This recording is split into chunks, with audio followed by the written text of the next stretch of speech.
तो देखिए, पर्यावरण से एक टॉपिक जो एवरग्रीन है, जो हमेशा पूछा जाता है, वो है पर्यावरण संरक्षण अधिनियम 1986। भारत का पर्यावरण संरक्षण की दिशा में सबसे शानदार अधिनियम है आपका, ठीक है। तो पर्यावरण संरक्षण अधिनियम 1986 आपका भारत सरकार के द्वारा पारित किया गया, और ये पर्यावरण संरक्षण अधिनियम को छाता विधान भी कहते हैं, अम्ब्रेला लेजिस्लेशन भी कहते हैं इसको। इसका दूसरा नाम है छाता विधान। छाता विधान ये कभी पूछ लेता है तो आपको ध्यान रखना है, और ये एवरग्रीन है, पूछता ही रहता है ये, तो इसको अम्ब्रेला लेजिस्लेशन के रूप में भी जाना जाता है। देखिए 1972 में पहली बार जो जलवायु परिवर्तन और ग्लोबल वार्मिंग जैसा एक वैश्विक मुद्दा बना, तो उसको लेकर के स्टॉकहोम्स में एक समिति का आयोजन किया गया था। मैं अलग से एक टॉपिक लेकर के आपको ये सारे के सारे बता दूंगा। संयुक्त राष्ट्र संघ ने स्टॉकहोम्स में एक सम्मेलन बुलाया था, जिसको मानव पर्यावरण सम्मेलन कहते हैं। कब बुलाया था? 1972 में। तो उसमें बहुत सारे निर्णय लिए गए, सभी देशों को जिम्मेदारी, उस समय इंदिरा गांधी थी, और सभी को ये जिम्मेदारियां दी गई कि भाई आप अपने देश में पर्यावरण संरक्षण को लेकर कार्य करें। भारत सरकार ने पर्यावरण को संरक्षित करने के उद्देश्य से 1986 में अधिनियम पारित किया गया था। तो पर्यावरण संरक्षण के लिए सबसे महत्वपूर्ण एक्ट अभी हमारा यही है, एनवायरमेंट प्रोटेक्शन एक्ट 1986। देखिए एक समस्या हुई थी, आपको पता है 1984 में मिथाइल आइसोसाइनेट का जो है भोपाल गैस त्रासदी की घटना हुई थी, ठीक है। आपको पता है यूनियन कार्बाइड एक कंपनी थी, वहां पर मिथाइल आइसोसाइनाइड जो है उसका जो है क्या हुआ, रिसाव हुआ, जिसके कारण से बहुत बड़ी संख्या में लोग जो है वहां पे खत्म हो गए, पूरा का पूरा गांव जो है वीरान हो गया। आज भी जो है वहां पे स्थितियां बहुत खराब हैं। तो भोपाल गैस त्रासदी आपकी 1984 में हुई थी, 1984 में 1984 की घटना है आपकी, ठीक है। पूरा का पूरा गांव प्रभावित हुआ था, यूनियन कार्बाइड मिथाइल आइसोसाइनेट। उसके तुरंत बाद 2 साल के बाद यह अधिनियम बहुत गति के साथ लाया गया था, ठीक है। तो यह ध्यान रखिएगा। आप देखो इस अधिनियम के तहत केंद्र सरकार को एक पावर मिलती है, शक्ति मिलती है। क्या पावर मिलती है? कि पर्यावरण की गुणवत्ता में सुधार लाया जाए, उसके संरक्षण के लिए, पर्यावरण प्रदूषण को दूर करने के लिए, पर्यावरण के प्रदूषण को नियंत्रित करने के लिए, उसको समाप्त करने के लिए केंद्र सरकार प्रयास कर पाए, ठीक है।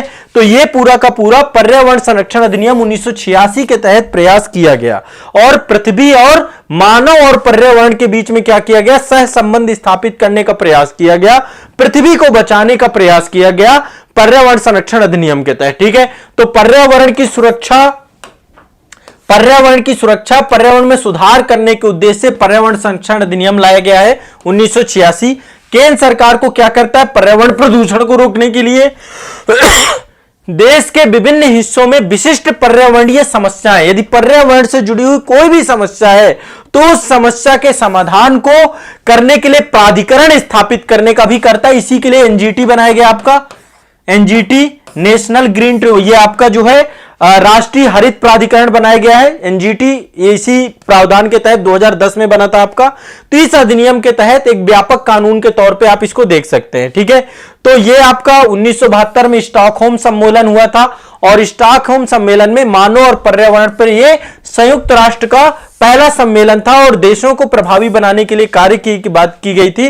तो भारत ने मानव और पर्यावरण सुधार करने के लिए उचित कदम बनाने के लिए इस सम्मेलन में भाग भी लिया था, और इसी के तहत इस सम्मेलन को भारत सरकार के द्वारा जो है बहुत ही जो है प्रभावी तरीके से लिया गया, और 1986 में पर्यावरण संरक्षण अधिनियम लाया गया। अब देखिए भारतीय संविधान में 3 आर्टिकल हैं। एक तो 253 है, 253 में लिखा गया है, क्या लिखा गया है कि भारत संविधान जो है 253 के तहत कि अंतरराष्ट्रीय जो भी समझौते होंगे, ये एक आपका इंटरनेशनल समझौता था, मानव पर्यावरण समझौता, स्टॉकहोम सम्मेलन, तो उसको प्रभावी करने के लिए संसद क्या कर सकती है? कानून बना सकती है। तो ये आपका 253 का प्रभाव था। दूसरा अनुच्छेद एक डीपीएसपी में 48A जोड़ा गया है आपका, 48A जोड़ा गया, जिसमें बोला गया है कि राज्य पर्यावरण की रक्षा और सुधार करेगा, देश के वनों और वन्य जीवों की क्या करेगा? रक्षा करेगा, ठीक है। तो 48A को प्रभावी बनाने का काम आपका पर्यावरण संरक्षण अधिनियम करता है। और आर्टिकल 51A में आप लोगों के लिए लिखा गया है कि प्रत्येक नागरिक का पर्यावरण की रक्षा करेगा, प्रत्येक नागरिक का एक कर्तव्य होगा कि वो पर्यावरण का रक्षा करे। तो आर्टिकल 51A आप लोगों के लिए, ध्यान रखिएगा, 51A किसके लिए? आप लोगों के लिए है कि आप लोग पर्यावरण की रक्षा करें और उसका प्रावधान करें, क्योंकि ये फंडामेंटल ड्यूटी है, मौलिक कर्तव्य है। तो आपको ये दिमाग में बैठा के रखना है कि 3 ये आर्टिकल सबसे ज्यादा प्रभावी हैं। तो मैंने यहां पे आपको बताया कि 1986 का अधिनियम पारित किया गया, किस लिए? पर्यावरण की संरक्षण के लिए। ठीक है, अब इसी के तहत अन्य पर्यावरण से जुड़े हुए कानून बनाए जाते हैं इसी के अंतर्गत, इसीलिए इसको अम्ब्रेला लेजिस्लेशन के तौर पे भी देखा जाता है। यह एक मार्गदर्शक कानून है, इसका वायलेशन नहीं किया जा सकता, इसी के अंदर काम किया जा सकता है। अब इसके तहत बहुत सारे कानून बनाए गए हैं आपके। एक आपकी संस्था बनाई गई एनजीटी, क्या बनाई गई आपकी? एनजीटी, ठीक है, राष्ट्रीय हरित न्यायाधिकरण, ये आपकी नेशनल ग्रीन ट्रिब्यूनल आपका बनाया गया है। अब आपको पता है ये 2010 में संस्था आई है, 2010 में, ताकि पर्यावरण से जुड़े हुए किसी भी मामले की सुनवाई की जा सके। क्या की जा सके? सुनवाई की जा सके। तो नेशनल ग्रीन ट्रिब्यूनल, इसके वर्तमान में अध्यक्ष कौन है? जस्टिस आदर्श कुमार गोयल, यह भी लिख लीजिएगा, जस्टिस आदर्श कुमार गोयल इसके वर्तमान में अध्यक्ष है। ठीक है, आदर्श कुमार गोयल लिख लीजिएगा, जस्टिस आदर्श कुमार गोयल इसके वर्तमान में अध्यक्ष हैं। तो राष्ट्रीय हरित न्यायाधिकरण की स्थापना राष्ट्रीय हरित न्यायाधिकरण अधिनियम 2010 के तहत की गई है, और यह जो है आपका एनजीटी बनाया गया है 18 अक्टूबर 2010 को। ठीक है, अब ये अल्टीमेट इसका काम क्या होता है? जैसे पहले क्या होता था कि पर्यावरण से जुड़े हुए कोई भी मामले होते थे हाई कोर्ट में जाते थे, अब पहले ट्रिब्यूनल में जाएंगे, और ट्रिब्यूनल जो है उच्च न्यायालयों में चल रहे पर्यावरण से जुड़े हुए मुकदमों को क्या करेगा? उनको कम करने का प्रयास करेगा। पहला काम यह है। दूसरा काम, पर्यावरण से जुड़े हुए किसी भी प्रकार का कोई भी कानूनी अधिकार है उसका प्रवर्तन कराने का काम भी इसका है, उससे जुड़े हुए मामलों को प्रभावशाली बनाने का काम भी इसी का है, तीव्र गति से उनका निपटारा हो इसका काम भी एनजीटी का है। ठीक है, तो न्यायाधिकरण पर्यावरण से जुड़े हुए मामलों को बहुत तेजी से निपटाए, इस दिशा में काम एनजीटी को करना है। ठीक है, तो एनजीटी को लेकर के ये आपको दिमाग में बैठा के रखना है सभी को।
रुक जाए भाई, रुक जाए, आप प्रतीक्षा करें, चल रहेगा चलेगा। अभी थोड़ा सा इंटरनेट का इशू हुआ है और प्रतीक्षा कर लें, कोई दिक्कत नहीं है, सुधार हो गया है, मैंने कमेंट देख लिया है। और जब कभी भी ऐसी स्थिति बन जाती है तो ऐसी स्थिति में थोड़ा सा आप लोगों को मदद करनी है, अचानक से आप लोग होपलेस मत हो जाए करिए।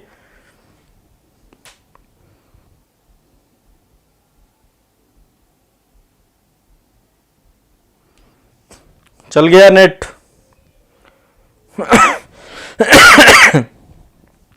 भाई आप लोग तो तुरंत ही बफरिंग में आप लोग भी बफर करने लग जाते हैं, थोड़ा सा रुक जाना है, हो जाता है, नेट का इशू है भाई, हमारे हाथ में नहीं है चीजें, ये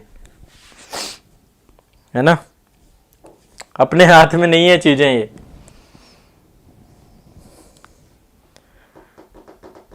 नहीं नहीं, आज ही कंप्लीट कर लेते हैं। एनजीटी को लेकर बता दिया मैंने, लगभग सारी चीजें आपकी बता दी जो इंपॉर्टेंट थी। कहां पे से रुका था, थोड़ा लास्ट लाइन बताएं तो इसे कंप्लीट कर देते हैं टॉपिक को।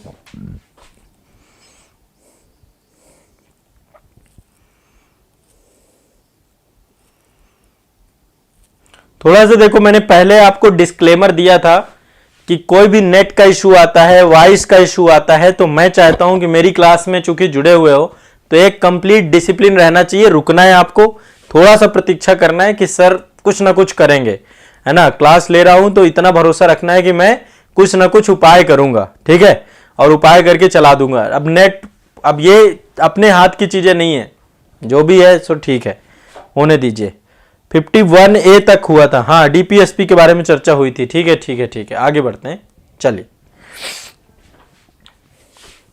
हाँ आप ठीक है, आराम से पढ़ते हैं, कोई दिक्कत नहीं है, कोई दिक्कत नहीं है, घबराइए मत। चलिए शुरू करते हैं।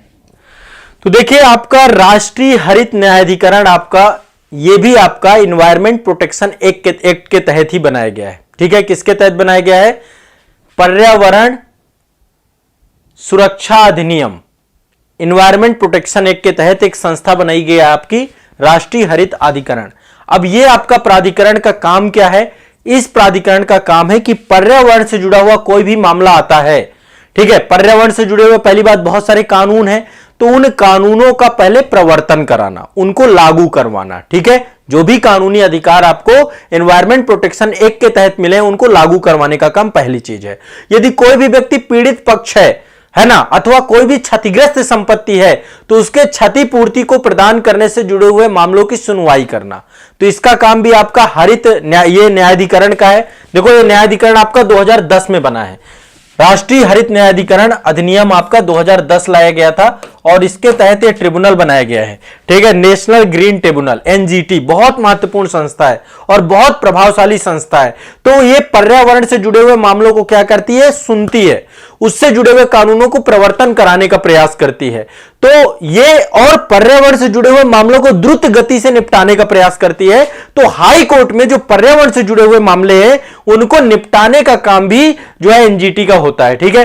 तो एनजीटी के बारे में एक चीज बता दूं, एनजीटी आपकी ये संस्था जो बनाई गई है, ट्रिब्यूनल बनाया गया है, ये आपका जो इन्वायरमेंट प्रोटेक्शन लॉ है उसी के तहत बनाया गया है। वर्तमान में जो एनजीटी के अध्यक्ष हैं, एनजीटी के अध्यक्ष कौन है? वर्तमान में एनजीटी के अध्यक्ष हैं जस्टिस, ये बदलते रहते हैं समय के साथ, ध्यान रखिएगा। अभी वर्तमान में है justice Adarsh Kumar Goyal, justice Adarsh Kumar Goyal NGT के हेड हैं, आदर्श कुमार गोयल, ठीक है। तो ये भी ध्यान रखिएगा, अध्यक्ष हैं जस्टिस आदर्श कुमार गोयल, वर्तमान में इसके अध्यक्ष हैं। तो राष्ट्रीय न्यायिक हरित न्यायाधिकरण इसलिए बनाया गया ताकि पर्यावरण से जुड़े हुए कानूनों को क्या किया जाए? प्रभावी कराया जाए। इस ट्रिब्यूनल के माध्यम से पर्यावरण से जुड़ी हुई चीजों को हम जल्दी से जल्दी क्या करें? प्रभावी कर सकें। तो देखिए यहां पर मैंने आपको बताया था कि जो आपका ये है इन्वायरमेंट प्रोटेक्शन एक्ट है, भारतीय संविधान के अनुच्छेद 253 के तहत, है ना, इसके तहत कोई भी अंतरराष्ट्रीय समझौता किया जाता है उसको प्रभावी करने के प्रयास से किया जाता है। और आर्टिकल 248 से यह डीपीएसपी है, राज्य का कर्तव्य है कि वो पर्यावरण की रक्षा करे, सुधार करे, देश के वनों और वन्य जीवों की रक्षा करने का प्रयास करे। आर्टिकल 51 पर्यावरण से जुड़ा हुआ कोई भी आपका जो है ऐसे लिखना है, कुछ भी आपको लिखना है, आंसर राइटिंग करना है, तो आर्टिकल 48 ए और आर्टिकल 51A दोनों को जरूर डालिए, ठीक है। ये राज्य का कर्तव्य है, इसमें आपका कर्तव्य है, प्रत्येक नागरिक का कर्तव्य है कि पर्यावरण की रक्षा करे, ठीक है। और इसका विस्तार पूरे देश में है, जम्मू कश्मीर सहित पूरे भारत में लागू है यह अधिनियम, जम्मू कश्मीर सहित पूरे भारत संघ में लागू होता है आपका यह अधिनियम, ठीक है, ध्यान रखना है। तो ये आपको, और इसके तहत पर्यावरण संरक्षण को लेकर बहुत सारे अधिनियम बनाए गए हैं, कई सारी समितियां बनाई गई हैं, जैसे जेनेटिक इंजीनियरिंग अनुमोदन समिति भी आपकी इसी के तहत बनाई गई है, ठीक है।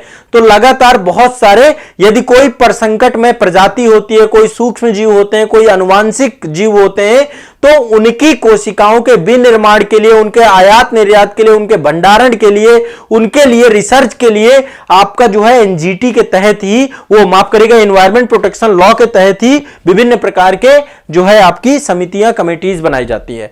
तो ये अधिनियम से बहुत बार क्वेश्चन पूछा गया है, पर्यावरण संरक्षण अधिनियम 1986 से, आप लोग को इसको दिमाग में बैठा लेना है और इस अधिनियम से अब आने वाले क्वेश्चन को गलत नहीं करना है। इसको अम्ब्रेला लेजिस्लेशन के तौर पे भी जानते हैं, क्योंकि इसके तहत ही पर्यावरण से जुड़े हुए अन्य कानूनों को प्राधिकार प्राप्त होता है, इसका वायलेशन नहीं कर सकते। ठीक है, तो सबसे प्रभावी कानून के तहत आपका एनवायरमेंट प्रोटेक्शन अधिनियम है। तो ये दिमाग में बैठा लीजिएगा, क्योंकि कई जगह पे चर्चा होगी। अब एक सेशन में मैं आपको स्टॉकहोम सम्मेलन क्या है, या फिर जो आपके जो है रियो सम्मेलन है, फिर रियो जो है आपका क्योटो प्रोटोकॉल है, या फिर आपका रियो +10, रियो +20, पेरिस हो गया, अभी वर्तमान में जो है आपके जो COP27 हो गया। तो लगातार कॉन्फ्रेंस ऑफ पार्टीज का एक क्रम मैं किसी दिन पढ़ा दूंगा, आप उसकी टेंशन मत लो। इन्वायरमेंट से जुड़े हुए जितने भी आपके अंतरराष्ट्रीय स्तर पर वैश्विक सम्मेलन संयुक्त राष्ट्र के तत्वाधान पे होते हैं, वो मैं किसी दिन क्लास लेकर के आपको समझा दूंगा। ये आपका भारत का एक अधिनियम है, और मैंने आपको बताया भोपाल गैस त्रासदी के तुरंत बाद 1984 में घटना हुई थी, 1986 में अधिनियम ले आया गया था, और इसमें बहुत सारे नियम कानून हैं जिनके तहत जो है आपके पर्यावरण की संरक्षा और उनके लिए मार्गदर्शन, उनके लिए कानूनों का समन्वय, कोऑर्डिनेशन, सभी चीजों को लेकर काम किया जाता है। ठीक है, इसी के तहत आपके राष्ट्रीय उद्यान है, वन्यजीव अभयारण्य है, बायोस्फीयर रिजर्व है, go area, no go area, सब राष्ट्रीय उद्यानों और वन्यजीव अभयारण्यों में सब चीजें डेवलप की गई हैं। ठीक है, तो ये ध्यान रखिएगा, वनों का संरक्षण किया गया है। तो वन्य जीव संरक्षण अधिनियम से प्रश्न आएगा तो अब आगे गलत नहीं होगा। पर्यावरण संरक्षण को लेकर सबसे बड़ा अधिनियम के तौर पे यह है। ठीक है, तो